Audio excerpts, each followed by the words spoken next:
and welcome to this week's YouTube video. Today I'm going to show you how I painted this artwork in Procreate.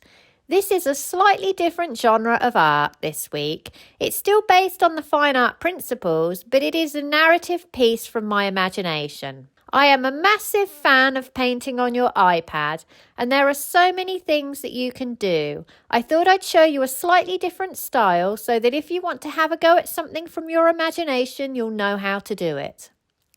Every narrative piece starts with a bit of inspiration. I've collected a number of images to help me.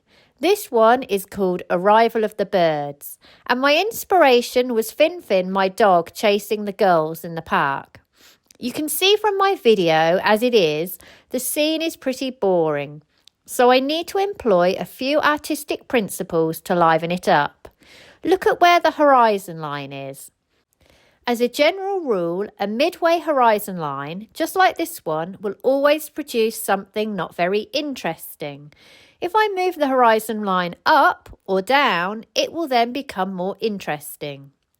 In this artwork, I have moved it down, so that I can change the perspective of the birds. This immediately makes it more interesting. My reference video does not give me any information on the perspective of my birds. I do not know what my birds are going to look like at the angle that I want them in my artwork, so I'm going to have to figure it out. How will I do this? I used some modelling air clay. It's not expensive. I think I paid about £6 for 24 small sachets. When it dries, it goes hard and it's not messy, so I find it ideal.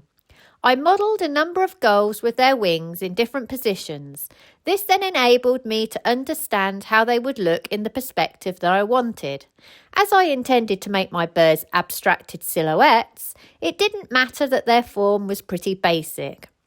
So the important things in this artwork for me was the mood, so dramatic light, the storytelling and the movement. I wanted my viewer to feel as though the birds were swooshing at speed in the sky.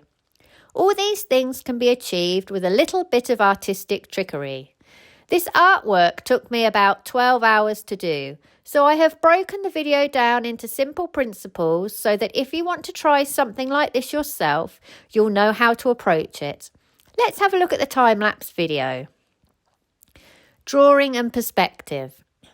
Even though aspects of this artwork are quite abstract and overly simplified, the drawing is still important. Correct perspective and proportions will create believability. I've lowered my horizon line so I have far more sky than ground. As items recede to the horizon, they are smaller. Items that are further away from the horizon are larger. So, for example, if I'd placed my house here, it would pretty much have filled the picture.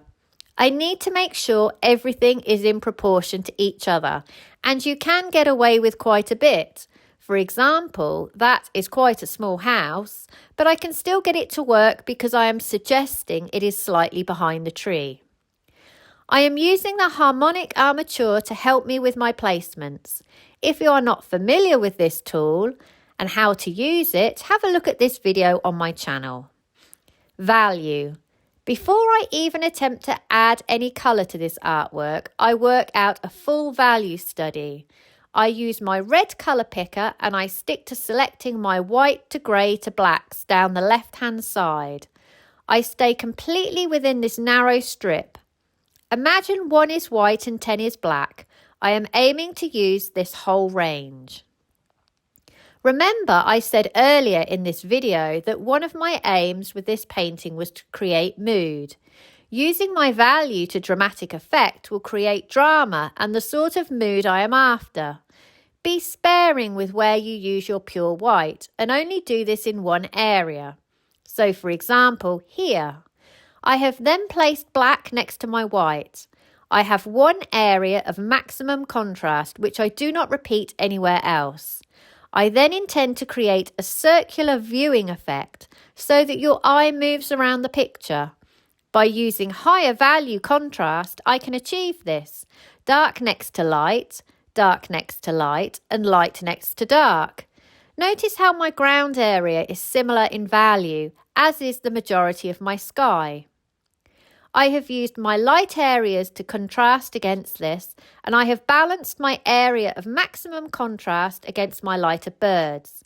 The house balances with the tree, but notice how my house and bird are not as dark and light as the tree and sun. This ensures that this area does not compete against this area. Also notice the repetition I have created by coupling dark and light together, here, here, here and here. Edges and brushwork. At the start of this video, I said that I wanted to create movement in this artwork. I wanted the birds to feel as though they were swooshing in the sky and moving at speed. I can create this effect by varying my edges. So in some places I have hard edges, in some places softer edges, and in some places I let them disappear. If you have all hard edges, it will make your artwork feel more cartoonish, and you will lose the ability to create mood in your artwork. If you want to create an arty feel, which I do, keep them varied. Notice the direction I have laid my brush strokes. See how they are largely following the direction of the birds. Notice how even my house is slightly tilted in the direction of the strokes. Notice how my hard edges are also placed in a way that helps take your eye around this artwork.